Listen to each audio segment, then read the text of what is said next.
나만 생각하던 삶에서 다른 사람을 생각할 줄 안다라는 게 믿음의 성장의 모습이에요. 그리고 또 하나는 뭐냐면 나만 생각하던 삶이 하나님의 영광을 진심으로 생각하는 거예요. 그게 진짜 믿음이 들어간 사람들의 변화된 삶입니다. 여러분, 대개 사람들은요 자기 자신을 위해서 삽니다. 여러분, 신앙생활을 해도요, 신앙생활을 처음에 할 때는 대개 사람들이 어떻게 하냐면요, 자기 자신을 위해서 신앙생활을 해요. 내가 예수님 믿고 내가 하나님 잘 믿어서 복 받기 위해서, 그래서 신앙생활을 한다 이 말입니다. 제 아내가 친구를 만났는데 스스로 교회를 갔대요. 스스로 교회를 가서 지금 다니고 있답니다. 아직까지 잘 안 믿어지는데 그래도 열심히 가고 심지어는요 새벽 기도까지 가고 있대요. 그래서 어떻게 스스로 가게 됐냐 그랬더니 자기가 가만히 보니까 예수 믿는 사람들은 자녀들이 잘 되더래요. 아무리 보니까 예수 믿는 사람들은 자녀들이 잘 되더래요. 자기가 다 봤는데 자녀들이 잘 되더랍니다. 그래서 자기가 그것뿐만은 아니지만 자기가 정말 하나님을 찾고 싶고 만나고 싶고 믿고 싶은 그런 마음도 있지만, 또 다른 측면으로는 정말 자기가 유심히 살펴보니까 예수 믿는 사람들은 그 잘되는, 똑같은 일을 해도 잘되는 그런 모습을 보고 이제 또 믿게 되었노라고 이렇게 얘기를 하거든요. 사람이 처음에 예수님을 믿을 때는요 누구나 다 내가 잘 되기 위해서 믿습니다. 천국 가기 위해서 믿고 이 땅에서 하나님의 복을 받기 위해서 믿고 그래요. 그런데 여러분, 신앙생활을 한 해, 두 해 계속 해 나가고 성경 말씀을 자꾸 이렇게 알아가다 보면 하나님은 나만을 위해서 하나님을 믿는 것보다 그렇게 신앙생활한 나에게 하나님이 자꾸 어떤 도전을 자꾸 주시냐면 하나님의 영광을 위해서 살아라. 하나님의 영광을 위해서 살아라. 하나님의 영광을 위해서 살아라. 이런 도전을 자꾸 주시는 것을 우리들이 깨닫게 돼요. 그런데 그것만이 아니고 하나님의 영광을 위해서 사는 것은 다른 사람들을 축복하는 거야. 다른 사람들을 축복하는 거야. 그래서 자꾸 이웃의 행복을 위해서 살고 이웃의 축복을 위해서 살아라. 자꾸 이러한 말씀을 자꾸 듣게 되고 이런 도전을 자꾸 받게 되는 거예요. 그래서 처음에 하나님 믿을 때는 그냥 내가 하나님 믿고 내가 모든 부분에 있어서 잘 먹고 잘 살고 잘 되기 위해서 이렇게 신앙생활을 시작했는데, 그런데 자꾸 하나님을 알아가고 성경을 알아가고 신앙생활을 하면 할수록 이게 그것만이 다가 아니라는 거죠.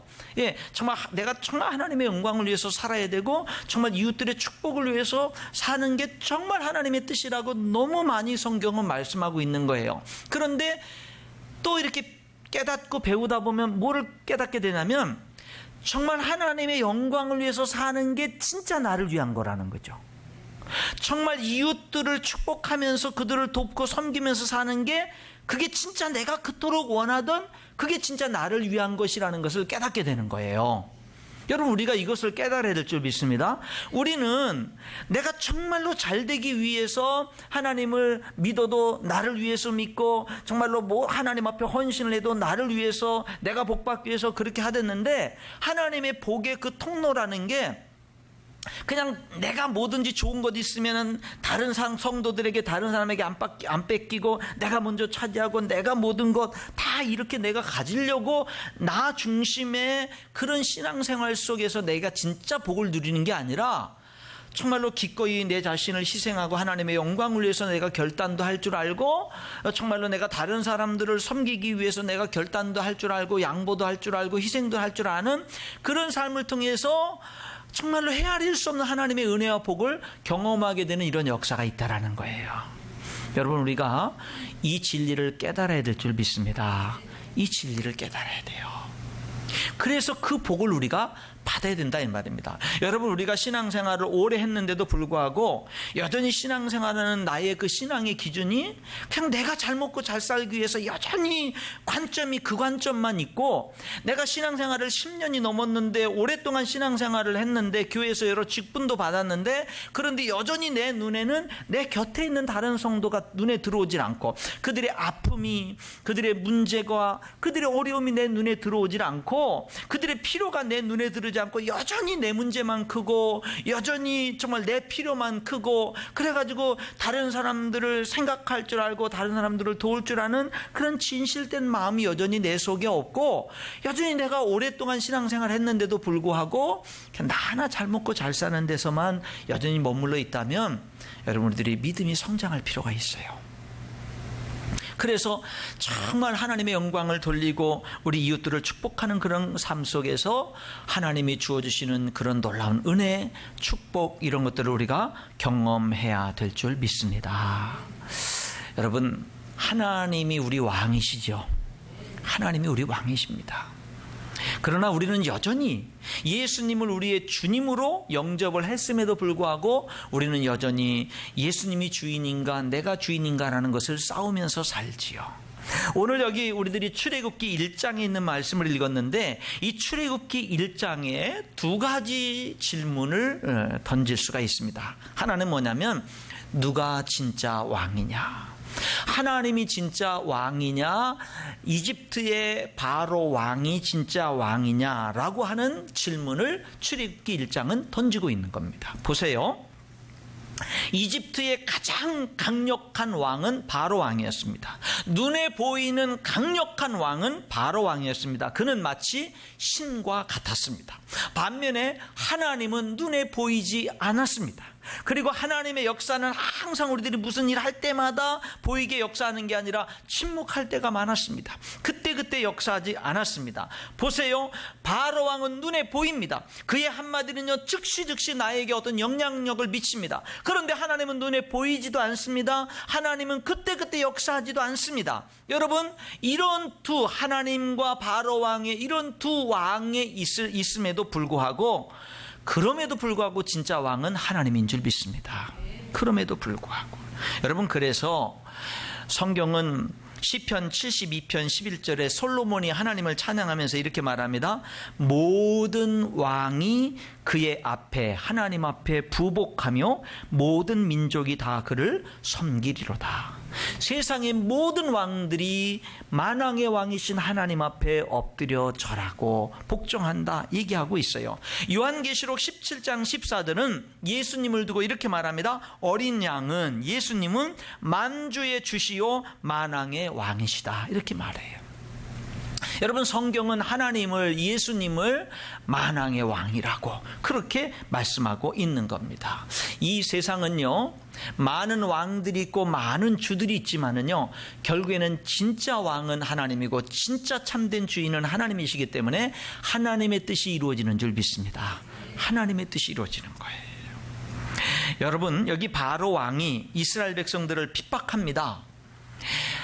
요셉을 알지 못하는 새로운 이집트의 왕이 일어나가지고는요, 이스라엘 백성들을 핍박하기 시작해요. 참혹하게 핍박을 하는데, 핍박한 이유가 뭐냐, 왜 핍박했느냐, 여기 8절부터 있는 말씀 볼까요?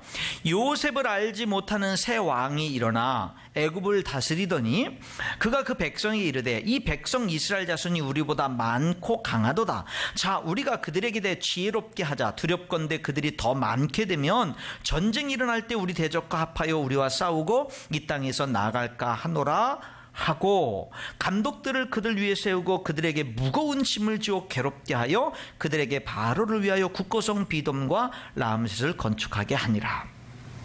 여기 8절부터 11절에 보니까 여기 바로 왕과 이집트 사람들이 왜 이스라엘 백성들을 핍박했습니까? 이스라엘 백성들이 너무 많아져서, 너무 강해져서 그렇게 말합니다. 여러분, 핍박을 받은 이유가, 만약에 이스라엘 백성들이 애굽 안에 사는데 그냥 소수 민족이고 영향력도 미비하다고 한다면 그럼 별 볼 일 없는데, 여러분, 정말 세월이 어느 정도 흘러가는 동안에요, 어떤 역사가 일어났느냐면, 이스라엘 백성들이요, 남자 장정만 출애굽할 때 60만 명 아닙니까? 그러니까 여자들, 어린아이들 하면 한 200만 명 정도 전후에 그런 사람들로, 여러분 200만 명 정도면 적은 숫자가 아닙니다. 남자가 전쟁할 만한 사람이 60만 명이라고 하는 거는요, 이건 대단한 숫자입니다. 그렇잖아요. 그러니까 이스라엘 민족이 그 세월이 몇백 년 흐르는 동안에요, 굉장히 강성해진 거예요. 여러분, 그러면은 어떻게 여기 히브리 산파들도 말하기를 이스라엘 여인들은 강성해서 이르기 전에 벌써 아기를 낳았다 이렇게 말을 하는데, 이 이야기 속에는 뭐가 담겨져 있느냐면 하나님이 아브라함에게 하신 약속, 내가 너를 창대하게 하리라는 그 약속이 성취되고 있는 것을 보게 되는 거예요. 어떻게 이스라엘 백성들이 이렇게 창대해서 70명이 애굽에 내려갔는데 이렇게 수백만 명의 사람들이 됩니까? 여러분, 이것은요, 하나님이 아브라함에게 주신 약속을 이루신 거예요. 여러분, 여기 이 이스라엘 백성들이 이 강성하게 번성해 나가는 이거는요, 애굽 사람들이 위기의식을 느낄 정도로 그렇게 하나님은 그들을 번성하게 했던 것을 보게 됩니다. 왜요? 약속하셨기 때문에. 성도 여러분, 하나님의 말씀은 반드시 이루어집니다. 하나님의 약속은 반드시 이루어져요. 그래서 우리들은 하나님의 말씀을 붙들고 살아가야 된다 이 말입니다. 자, 그러면은 왜 핍박했느냐면 이스라엘 백성들이 자꾸 많아지고 강성해서 핍박했는데 어떻게 핍박했느냐? 여기 11절에 보니까 무거운 짐을 지워서 괴롭게 해서 번성하지 못하게 하자. 이것이 바로 왕의 전략이었습니다. 뭐냐면요, 너무 인생의 삶이 무거운 짐을 지우고 괴롭히고 그들로 하여금 다른 것에 정신을 못 차리게, 너무 그냥 힘들고 어려워서 먹고 살기 바쁘고 그냥 지치고 그래가지고 그들의 힘을 빼놓으려고 이렇게 그들은 전략을 세운 겁니다. 여기 이스라엘 백성들을 번성하지 못하게 하는 이 바로 왕의 전략이요, 이게 오늘날 사탄의 전략과 같거든요. 뭐냐면요, 무겁게 하고 괴롭게 하는 거예요. 그래서 정말로 신경 써야 될 것에 신경을 못 쓰게 하는 거거든요. 여러분, 오늘날 사탄도 우리 그리스도인들로 하여금 이와 비슷하게 공격을 합니다. 어떻게 해요? 너무 바쁘게 하는 거예요. 너무 피곤하게 하는 거예요. 삶이 너무 바쁘고 너무 피곤하고 너무 지치게 만드는 거예요. 그래서 다른 데 신경 쓸 여유가 없는 거예요. 하나님의 일에 신경 쓸 여유가 없어. 교회의 일에 신경 쓸 여유가 없어요. 다른 성도들에게 신경 쓸 여유가 없어요. 늘 살아가는데 내 문제만 커요. 내 아픔만 커요. 지금 여기 이스라엘 백성들을 바로 왕이 이제 번성하지 못하게 하는 전략이 바로 그거였습니다. 다른 데 신경 못 쓰도록 지치게 만드는 거죠. 여러분, 사탄은요, 오늘 우리들로 하여금 피곤하게 만들고 바쁘게 만들고 지치게 만들어 가지고요, 하나님께 관심 갖지 못하게 만들고 영적인 일에 관심 갖지 못하게 만들고 예수님과의 관계와 예수님과의 교제에 관심을 갖지 못하게 만드는 거예요. 어쩌다가 그런 도전을 받으면 나중에 이렇게 미루도록 만드는 겁니다. 이것이 오늘날 사탄의 공격이에요. 여러분, 이스라엘 백성들은요, 그럼에도 불구하고 하나님의 놀라운 역사로 그들은 더욱 번성해 갔습니다. 이스라엘 백성들은요, 이 바로 왕의 전략이 통하지 않았어요. 그런데 오늘날 2016년도 오늘날에는요, 이 사탄의 전략이 그리스도인들에게는 통하는 것 같아요. 너무 많은 그리스도인들이 힘들고 지친 나머지 영적인 일에 이렇게 어떤 에너지를 힘을 쏟을 만한 여력을 다 상실해 버려요. 마음은 있는데 못하면서 계속해서 미루는 삶을 살아가는 그리스도인들이 얼마나 많은지 몰라요. 우리가 어떻게 이런 사탄의 공격으로부터 이길 수 있을까? 어떻게 승리할 수 있을까? 여러분, 시간을 확보해야 됩니다. 시간을 확보해야 돼요. 어떤 시간이요? 아무리 바빠도 영적인 일을 위한 시간을 남겨둘 수 있어야 됩니다. 기도할 시간을 남겨둬야 돼요. 성경을 읽고 성경 말씀을 묵상할 시간을 남겨두어야 됩니다. 여러분, 그런 시간을 확보해야 돼요. 그러지 않으면요, 우리는 영적으로 승리할 수 없습니다. 아무리 좋은 뜻을 가지고 아무리 거룩한 뜻을 가지고 있어도 우리들은요, 승리할 수 없습니다. 여러분, 좋은 뜻을 가지고 있고 하나님의 영광을 위해서 헌신하고 쓰임받기 원하는 그런 계획을 가지고 있다면, 정말 그런 뜻이 있다면 여러분, 우리들의 뭐가 필요하느냐? 시간을 확보해야 돼요. 에너지를 남겨둬야 돼요. 하나님과의 관계와 교제를 가질 수 있는 힘을, 에너지를 남겨둬야 되고요, 그런 시간들을 남겨둬야 됩니다. 여러분, 누구의 뜻이 이루어집니까? 바로 왕의 뜻이 이루어지는 게 아니에요. 하나님의 뜻이 이루어졌습니다. 여기에 이런 질문이 있는 거죠. 누가 진짜 왕이냐? 바로가 진짜 왕이냐? 하나님이 진짜 왕이냐? 여러분 보세요. 하나님의 뜻이 이루어져 가고 있습니다. 왕이 아무리 모든 권력을 동원하고 모든 것을 다 동원해서 하나님의 뜻을 막으려고 해도요, 막히지가 않는 거예요. 왜냐하면 하나님이 더 큰 왕이시기 때문에 그렇습니다. 하나님이 더 큰 왕이다 이 말입니다. 여러분 참 재미있는 현상이 뭐냐면요, 그래서 더 번성해 가니까 이 바로 왕이 어떻게 하냐, 핍박을 더 합니다. 나중에 22절에 보니까 어떻게 핍박을 합니까? 바로 왕이 그러므로 바로가 그의 모든 백성에게 명령하여 이르되 아들이 태어나거든 너희는 그를 나일강에 던지고 딸이거든 살려두라. 그래서 이제는요, 바로 왕이 나중에는 안 되니까 어떻게 하냐면요, 이스라엘 백성들은 아들이면 다 강가에 던져서 죽여라, 딸이면 살려두고. 그래서 이스라엘 백성들을 이제 뭐예요? 완전히 멸절시키려고 그렇게 합니다. 여러분 그런데 바로는 나중에는요, 정말 해서는 안 되는 그러한 엄청난 잔인한 그런 명령까지 내렸거든요. 근데 여러분 그 바로의 명령 속에, 나일강이 버리는 그런 속에서 모세가 갈대 상자에 담겨져서 나일강에 가는데 그 명령을 내린 바로 왕의 그 딸이 모세를 건지고 자기 아들로 삼아서 왕궁에서 기르는 거예요.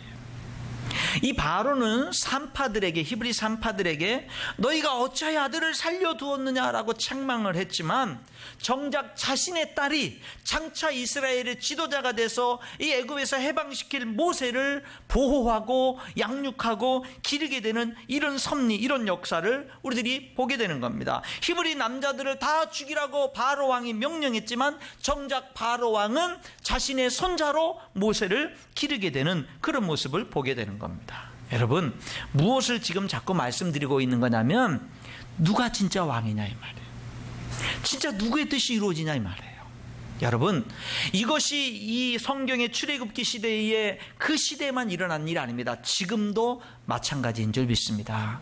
지금도 많은 사람들이 하나님을 대적하기도 하고요, 하나님을 거스리기도 하고 많이 하지만 결국엔 하나님의 뜻이 이루어지는 줄 믿습니다. 하나님을 거스릴 수 없어요. 하나님을 대적할 수 없습니다. 그렇다면 오늘 우리는 두 번째 질문을 던져야 됩니다. 우리는 누구를 진짜 왕으로 섬길 것인가? 누구를 진짜 왕으로 섬길 것인가? 여러분 오늘 여기 성경에 이 바로 왕은요, 히브리 산파들에게 뭐냐면은 너희들 이렇게 이스라엘 여인들이 아기를 낳을 때 남자면 죽여라, 여자는 살리고 그랬는데요, 이 왕이 히브리 산파들에게 그런 명령을 내렸는데 이 산파들은 아기를 죽이지 않고 남자애도 살립니다. 왜 살렸느냐면 바로 왕보다 하나님을 더 두려워해서. 오늘 우리는 누구의 명령을 정말 따라야 될 것입니까? 오늘 우리는 누구를 정말 왕으로 섬겨야 됩니까? 여기 히브리 산파들은요, 애굽 왕보다 하나님을 더 두려워했습니다. 여러분 하나님을 진정으로 두려워하는 사람은 사람에 대한 두려움을 이겨냅니다. 하나님을 정말로 두려워하는 사람은. 오늘 우리가 왜 직장 상사가 마치 나에게 왕과 같이 되고 어떤 사람이 왕과 같이 되고 어떤 환경이 나에게 왕과 같이 되느냐? 하나님께 대한 진정한 경외심을 잃어버릴 때 그런 가능성이 일어나는 거예요. 그런 일들이 일어나는 것입니다. 예수님의 제자들은 처음에는 예수님을 십자가에 못 박아 죽인 그런 권력자들을 두려워했지만 예수님의 부활을 목격하고 성령이 그들에게 임한 다음에는요, 그들은 더 이상 사람들을 두려워하지 않았습니다. 사도행전 4장 18절에 예수님의 이름으로 말하지도 말고 가르치지도 말라고 협박을 받았을 때 그들은 사도행전 4장 19절 20절에 이렇게 대답합니다. 하나님 앞에서 너희 말을 듣는 것이 하나님의 말씀을 듣는 것보다 옳은가 판단하라. 우리는 보고 들은 것을 말하지 아니할 수 없다. 그렇게 말했어요. 여러분 우리가 살면서 우리는 정말 내 인생에서 무엇이 가장 두려운가? 내일이 어떻게 될지 모르는 내일이 두려운가? 내가 어떤 일을 지금 이렇게 시도하고 있는 이 일이 성공할지 실패할지 그 일이 두려운가? 내 삶에 어떤 죽음이 두려운가? 내 삶에 어떤 좋지 않은 환경이 일어날까 두려운가? 여러분, 그런 모든 것보다도 하나님을 더 두려워할 수 있어야 됩니다. 여러분, 이 산파들이 하나님을 경외하니까 산파들만 복받은 게 아니라 그 산파 때문에 그 집안이 복받은 거예요. 여러분, 이 말씀을 믿으시기 바랍니다. 여러분이 하나님 앞에 바로 서면 여러분 한 사람 때문에 집안이 일어설 것을 믿으시기 바랍니다. 여러분, 이 믿음을 가지시기 바랍니다. 우리 집안이 아직까지는 그렇게 믿음이 아직까지 다 아직 서 있지 못하고 아직까지 돌아오지 않은 사람들도 있고 그런 사람들이 있다 할지라도 내가 하나님 앞에 바로 서면 하나님께서 우리 가정을 일으키시고 결국 승리하게 해서 여기 이 산파들로 하여금 그 집안을 흥왕하게 하신 것처럼 여러분의 집안을, 여러분의 가문을 하나님께서 정말로 일으켜 세울 것을 믿으시기 바랍니다. 내가 하나님을 경외할 때 하나님께서 그렇게 역사하신다, 이 말입니다. 제가 이 말씀을 준비하면서 성경 구절들을 한번 찾아봤어요. 전도서 3장 1절부터 14절에 보니까 모든 것이 다 때가 있다고 그래요. 날 때가 있고 죽을 때가 있고 심을 때가 있고 거둘 때가 있고 막 모든 것들이 다 때가 있다라고 쭉 얘기를 해줘요. 다시 말하면 이 세상의 모든 것은 영원하지 않다라는 거예요. 다 때가 있다는 거. 그러면서 전도서 3장 14절에 이렇게 말합니다. 하나님께서 행하시는 모든 것은 영원히 있을 것이라. 이 세상의 모든 것들은 다 때가 있어서 영원하지 않고 다 일시적인데 하나님이 행하시는 것은 영원하다. 그 위에 더할 수도 없고 그것에서 덜할 수도 없나니 하나님이 이같이 행하심은 사람들이 그의 앞에서 경외하게 하려 하심인 줄을 내가 알았도다. 그렇게 말해요. 시편 33편 8절과 9절은 온 땅은 여호와를 두려워하며 세상의 모든 거민들은 그를 경외할지어다. 그가 말씀하심에 이루어졌으며 명령하심에 견고히 서도다. 하나님이 말씀하시는 대로 명령하시는 대로 되지 않느냐? 그러니 너희들은 이 세상을 살아갈 때 하나님을 두려워하고 하나님을 경외하면서 살라. 이렇게 말씀하고 있는 겁니다. 잠언서 1장 7절은 여호와를 경외하는 것이 지식의 근본이라고 말합니다. 전도서 12장 13절은 이 세상의 모든 것들이 결국에는 다 헛된데 헛되다고 쭉 말하면서 결론적으로 전도서 마지막 장 마지막 절은 이렇게 결론을 맺습니다. 이 일의 결국을 다 들었으니 하나님을 경외하고 그의 명령들을 지킬지어다. 이것이 사람의 본분이니라. 이렇게 말해요. 사랑하는 성도 여러분, 우리가 하나님을 경외하는 것은요, 우리의 삶에 당연한 거예요. 하나님을 경외하면서 살면 하나님이 어떤 복을 주시느냐? 아버지가 자식을 긍휼히 여긴 같이 여호와께서는 자기를 경외하는 자를 긍휼히 여기십니다. 하나님을 경외하는 자에게는 의로운 해가 떠올라서 치료하는 광선을 바라십니다. 자기를 경외하는 자들의 소원을 이루시고 또 그들의 부르짖음을 들으사 구원하신다고 시편 145편은 말합니다. 여호와의 천사가 주를 경외하는 자를 둘러 진치고 그들을 건지신다고 시편 34편은 이야기합니다. 잠언서 22장 4절은 겸손과 여호와를 경외함의 보상은 재물과 영광과 생명이니라. 이렇게 말씀하고 있는 겁니다. 사랑하는 성도 여러분, 하나님을 경외하며 살 수 있기를 바랍니다. 뭐가 하나님을 경외하는 거예요? 잠언서 3장 7, 8절에 보니까 스스로 지혜롭게 여기지 말지어다. 여호와를 경외하며 악을 떠날지어다. 여러분, 악을 떠나는 게 하나님을 경외하는 겁니다. 시편 112편에는 이렇게 말합니다. 할렐루야, 여호와를 경외하며 그의 계명을 크게 즐거워하는 자는 복이 있도다. 하나님을 경외하는 게 뭐예요? 하나님의 계명을 크게 즐거워하는 것이 하나님을 경외하는 겁니다. 시편 103편에 보면은요, 여호와의 인자하심은 자기를 경외하는 자에게 영원부터 영원까지 이르며 그의 의는 자손의 자손에게 이르니 곧 그의 언약을 지키고 그의 법도를 기억하여 행하는 자에게로다. 하나님을 경외하는 자는 언약을 지키고 하나님의 법도를 기억하여 행한다. 이렇게 말하고 있습니다. 사랑하는 성도 여러분, 말씀의 결론을 맺겠습니다. 진짜 왕이 누구냐? 여기 출애굽기 1장은 우리에게 질문합니다. 결국에 누구의 뜻이 이루어지느냐? 이 출애굽기 1장은 우리에게 그 질문을 하면서 하나님이다 라고 대답해 줍니다. 가장 그 당시 강력했던 바로 왕이 아니라 하나님이라고 말합니다. 사탄은요, 우리로 하여금 바쁘게 하고 힘들게 하고 피곤하게 하고 지치게 하고 다른 데 힘을 다 쓰게 만들어서 하나님께 쓸 힘 없도록, 영적인 일에 쓸 힘이 없도록 그렇게 우리를 공격합니다. 여러분, 우리는 이 공격에서 승리할 수 있어야 됩니다. 아무리 바쁘고 힘들어도 영적인 일을 위한 시간을 남겨둘 수 있기를 바랍니다. 힘을 남겨둘 수 있기를 바랍니다. 그렇게 투자할 수 있기를 바랍니다. 우선순위를 하나님 앞에 바로 둘 수 있기를 바랍니다. 여러분, 우리는 누구를 진짜 왕으로 섬길 것입니까? 여기 히브리 산파들은요, 애굽 왕이 아니라 하나님을 그들의 진짜 왕으로 섬겼습니다. 누구를 진짜 두려워할 것입니까? 이들은요, 하나님을 진짜 두려워하면서 살았습니다. 그런 삶에 하나님이 복을 주셨습니다. 하나님이 우주 만물에, 하나님이 우리들의 진정한 주인이라는 것은 이미 우리들이 다 알고 있어요. 우리들에게 필요한 결단은 뭐냐면, 내가 누구를 진짜 내 삶의 진정한 왕으로 섬길 것이냐, 내 눈앞에 보이는 나의 이득과 나의 어떤 그런 이권과 나의 모든 삶과 직접적으로 눈에 보이는 그런 영향력을 미치는 그런 사람들을 내 삶의 주인처럼 여기며 살 것이냐, 아니면 눈에 보이지 않지만 우주 만물을 다스리시는 하나님, 그분을 진짜 나의 왕으로 섬기면서 살 것이냐. 오늘 출애굽기 1장은 우리에게 그 질문을 하고 있습니다.